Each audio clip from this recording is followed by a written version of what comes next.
నాతో మాట్లాడు. అందరూ కళ్ళు మూసుకుంటారు. మిమ్మల్ని చూస్తున్నాను. ఎవరు కళ్ళు మూసుకోకపోయినా యేసయ్య బాధపడతారు.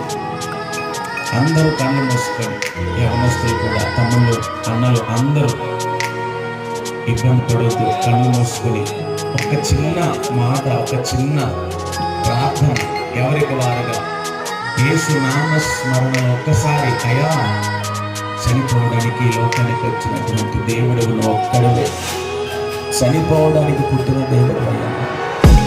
ఎవరి కొరకు చనిపోవడానికి వచ్చిన దేవుడు బిడ్డ? ఏ మనుషుల్ని మనలో, ఏమంత గొప్పవాళ్ళండి మనము, ఏ యోగ్యత ఉంది మనలో, ఎందుకైనా పనికొచ్చే బ్రతుకులేనా మనమే, ఏ మోసాన చూసుకున్నా మనలో మెచ్చుకోదగిన గుణాలు ఏమీ లేవండి దేవుని బిడ్డలారా. ఈరోజు